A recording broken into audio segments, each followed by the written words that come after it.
திரகாத்திரமான ஆளு ரசூல் ஸல்லல்லாஹு அலைஹி வஸல்லம். அந்த மாதிரியான வாள் சண்டையா இருந்தாலும் சரி, வாகன குதிரையில ஏறி சவாரி செய்யறதா இருந்தாலும் சரி, அதுல எல்லாம் வந்து ரொம்ப முதல் தரமான ஒரு வீரராகத்தான் அவங்க இருந்தாங்க. அதனால என்ன செய்யறாங்க, அந்த ஆளை தனியா பிடிச்சு கட்டி வச்சுக்கிட்டு இந்த ஆள் இப்படி பண்ணிவிட்டான் அப்படின்ற உடனே என்ன செய்யறாங்க, கொஞ்ச நேரம் எல்லாரும் காட்டி விட்டு சரி தொலைஞ்சிட்டு போனா போ பாருங்க, உலம்பு ஆக்கிபு ஜலச பிடிச்சி ஆபாட்ட காட்டிடுவான், இதுதான் வந்திருக்கிறான், தொலைஞ்சிட்டு போறான், போயிட்டு போறான், போட அப்படின்னு சொல்லி விரட்டி விட்டுட்டு உட்கார்ந்துட்டாங்க ரசூல் ஸல்லல்லாஹு அலைஹி வஸல்லம். இப்ப வந்து இது புகாரியில வந்து 2910 நீங்க பார்க்கலாம், 4137 பார்க்கலாம், 4139, 2913 இந்த இடத்துல எல்லாம் புகாரியில இது வந்து பதிவு செய்யப்பட்டிருக்கிறது. இதுல நம்ம என்ன விளங்குறோம், பிற மதத்துக்காரர்கள் மீது கொலை செய்ய வந்தவர்கள் மீதும் கருணை. புடிச்சு வெட்டி போச்சுட்டு போனா அவங்க குடும்பத்தார் கூட தெரியாது, காடு, மக்கள் நடமாட்டம் இல்லாத ஒரு இடம், அப்ப கூட இல்லாத சஹாபாக்கள் மட்டும்தான் இருக்கிறாங்க, வேற சமுதாயத்துக்காரன் சாட்சி கூட கிடையாது.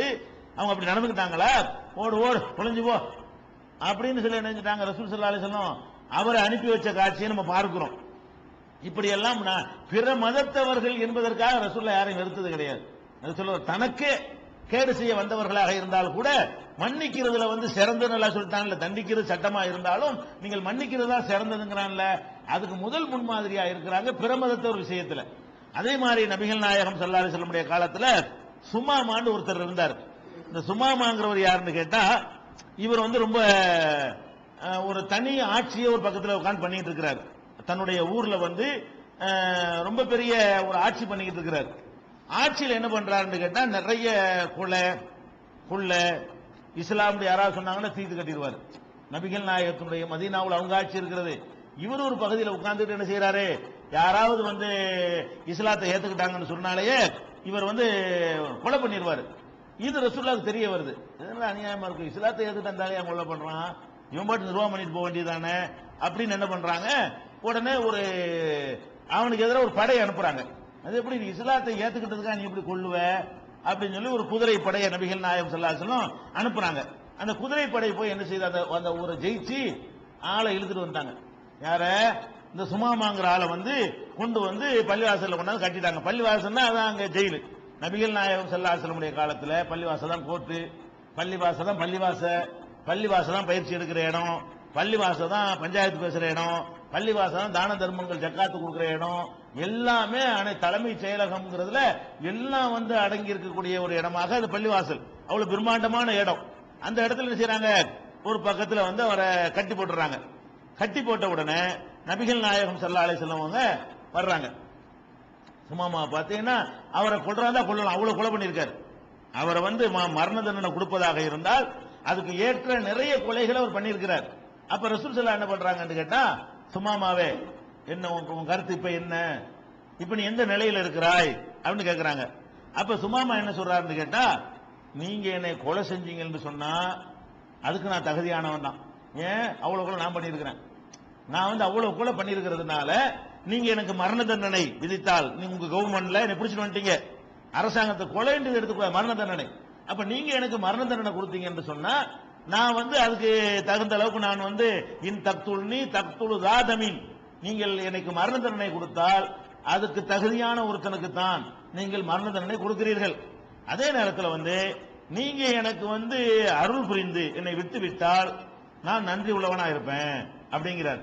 அதாவது நீங்க நான் வந்து உங்கள்கிட்ட நான் மறுத்தெல்லாம் பேச தயாரா இல்லை, நான் அப்பாவி, நான் ஒன்னும் செய்யலாம் நான் சொல்ல ரெடியா இல்லை, நான் நிறைய பண்ணியிருக்கிறேன், உங்களுக்கு நிறைய இறைஞ்சல் பண்ணியிருக்கிறேன், உங்க மக்கள் வியாபாரத்துக்கு போகும்போதெல்லாம் வழிப்பறி பண்ணியிருக்கிறேன், உங்க மக்களை எல்லாம் என்னை கடந்து போகும்போதெல்லாம் இணைஞ்சிருக்கிறேன், கொலை பண்ணியிருக்கிறேன், அந்த மாதிரி நிறைய நான் பண்ணதுனால நீங்க கொள்றாண்டாலும் நியாயம் தான், அது அநியாயம் என்னால சொல்ல முடியாது. ஆனால் நீங்கள் எனக்கு அருள் புரிஞ்சீங்க என்று சொன்னா, இறக்கம் காட்டினீங்க என்று சொன்னா நான் நன்றி உள்ளவனா இருப்பேன் அப்படின்னு சொல்றாரு யாரு, சுமாமா. ரசூல் ஸல்லல்லாஹு என்ன செய்யறாங்கன்னா ஒண்ணுமே பேசாம போயிட்டாங்க. முதல் நாள் போயிட்டாங்க, ஒரு நாள் புறம் கட்டி வச்சிருக்கிறாங்க. கட்டி வைக்கிறேன்னா என்ன, சாப்பாடு பழம் கொடுத்து அதெல்லாம் இருந்திருக்கும். இரண்டாவது நாள் வருது. இரண்டாவது நாள் வந்து என்ன செய்யறாங்க, என்னப்பா என்ன அபிப்பிராயத்தில் இருக்கிற அப்படி திரும்ப ஒருக்கா கேட்கிறாங்க. நேற்று சொன்னதே அவர் என்ன செய்யறாரு அப்படியே சொல்றாரு.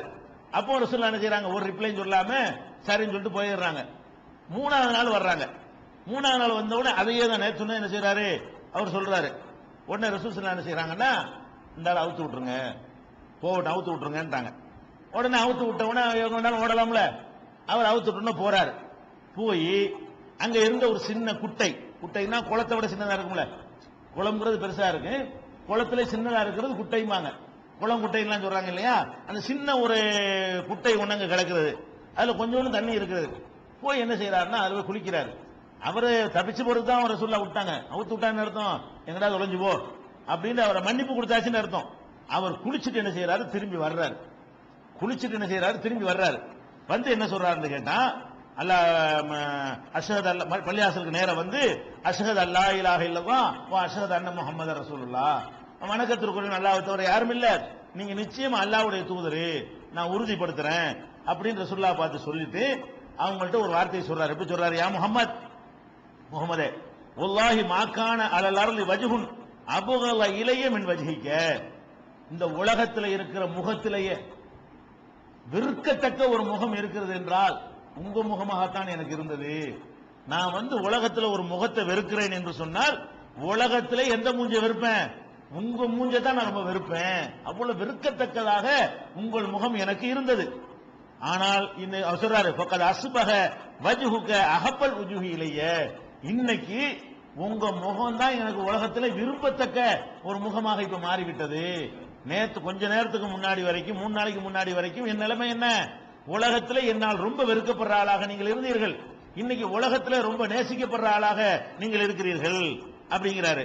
அடுத்து சொல்றாரு, வல்லாஹி மாகான மின் தீனின் அபுகல இலைய மின் தீனிக்க, உலகத்தில் இருக்கிற மார்க்கங்களிலேயே நீங்க கொண்டு வந்த மார்க்கம் தான் எனக்கு ரொம்ப வெறுக்கத்தக்க மார்க்கமாக இருந்தது. இன்னைக்கு அசுபக தீனுக்க அகப்பத்தீனி இலைய, உலகத்தில் இருக்கிற மார்க்கத்திலேயே நீங்க கொண்டு வந்த மார்க்கம் தான் எனக்கு விருப்பமான மார்க்கமாக இருக்கிறது. அதே மாதிரி சொல்றாரு, வல்லாஹி மாகான மின் பலதின் அபுகல இலைய மின் பலதிக்க, உலகத்தில் இருக்கிற ஊர்களிலேயே நீங்க இருக்கிற இந்த மதீனாங்கிற ஊர் தான் மகா வெறுக்கத்தக்க ஊராக எனக்கு இருந்தது. அசுபக பலதுக்க அகப்பல் பிலாதி இலைய, இன்னைக்கு உலகத்தில் இருக்கிற ஊர்களிலேயே எனக்கு ரொம்ப விருப்பமான ஒரு ஊர் இதுதான். உங்களுடைய குதிரை படையினர் என்னை பிடித்து வந்து விட்டார்கள், அதனால் நான் வந்து இப்படி உம்ராவுக்கு போயிட்டு நான் வணக்க வழிபாடு செய்ய போலான்னு இருக்கிறேன்னு சொல்லி இப்படி பேசுறாரு. அப்ப இதுல நம்ம கவனிக்க வேண்டிய விஷயம் என்னன்னு கேட்டா, ஒருத்தரை பிடிச்சிட்டு வர்றாங்க, வந்து அவர் குற்றத்தை ஒப்புக்கொள்றாரு, கட்டி போட்டு ஜெயில் தானே, குடிசையில் இருந்து ஜெயில் வைக்க பிடிச்சிட்டு ஓடி போயிருவாங்களே, அந்த காலத்து ஜெயில கட்டி தான் போட முடியும். இந்த காலத்து ஜெயில இரும்பு எல்லாம் உள்ள அடைச்சு வைப்பாங்க, அடைச்சு வைக்கிற அளவுக்கு பள்ளிவாசல கூரை, அப்ப அதுல கொண்டு இவரை கொண்டு அடைச்சு வைக்கிறோம்னா கூரை பிடிச்சி ஓடி போயிருவாரு, அதனால கட்டி போட்டு தான் வைக்க முடியும். வழங்குதா? சுதந்திரமா இயங்குவதற்கு ஏற்றவாறு கட்டி போட்டிருப்பாங்க. வழங்குதா? இந்த கட்டி போட்டதுல நான் கவனிக்கணும், 3 நாள் கட்டி போட்டு தானே வச்சிருக்காங்க.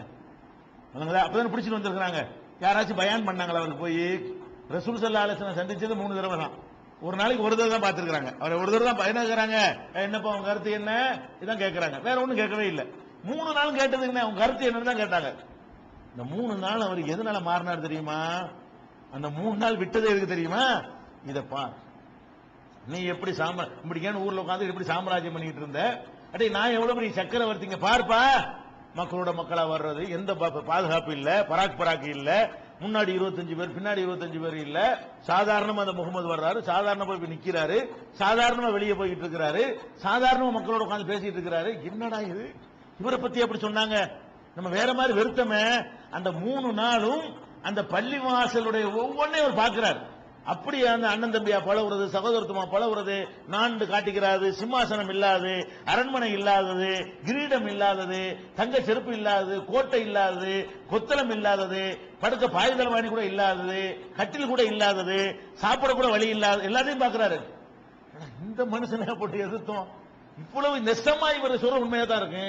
அவருடைய வாழ்க்கை அப்படி கிட்ட இருந்து பார்க்கும்போது என்ன செய்யுது நமக்கு தெரியுதுன்னு சொல்லி, இஸ்லாம் மார்க்கத்தை பொறுத்த வரைக்கும் நீங்க பிரச்சாரம் பண்ண வேண்டியதே இல்ல, ஒண்ணு வேணாம், பள்ளிவாசலுக்கு மற்றவங்க வரலாம் என்கிற மாதிரி மட்டும் நீங்க நடந்து கொண்டீர்களே, ஆனால் அது கூட்டம் கூட்டமா கொண்டாந்து சேர்த்தணும். நீங்க என்ன பண்றீங்க, பள்ளிக்கு நீ வராத, நீ வரா, பள்ளியில தான் கட்டியே போட்டிருக்காங்க. அவரை 3 நாள் எங்க கட்டி போட்டாங்க, பள்ளிவாசல்ல கட்டி போட்டதான் அதிசயம் வருது. அப்ப பள்ளிவாசலுக்கு முஸ்லிம் அல்லாதவர்கள் வந்து பார்த்தார்களே, ஆனால் இந்த வணக்கத்தை பார்ப்பாங்க, உன்ன வரிசையை நிக்கிறத பார்ப்பாங்க. அப்படி சுத்தமா வழிபாடுத்தல அப்படி சுத்தம் எங்கேயா இருக்குமா? அப்படி வருஷத்துக்கு ஒரு புது பாய போட்டு வெள்ளை அடிச்சு பண்ணலாம் வச்சுக்கிறோமே, இதெல்லாம் பாக்குறாங்க. பார்த்தா என்ன செய்வாங்க, வந்துட மாட்டாங்களா? நம்ம என்ன செய்யறோம், நீங்க உங்களுக்குள்ள அனுமதி இல்லை, நம்மளால விளங்காம இப்படியே சொல்லி சொல்லி வெட்டி விட்டாங்க.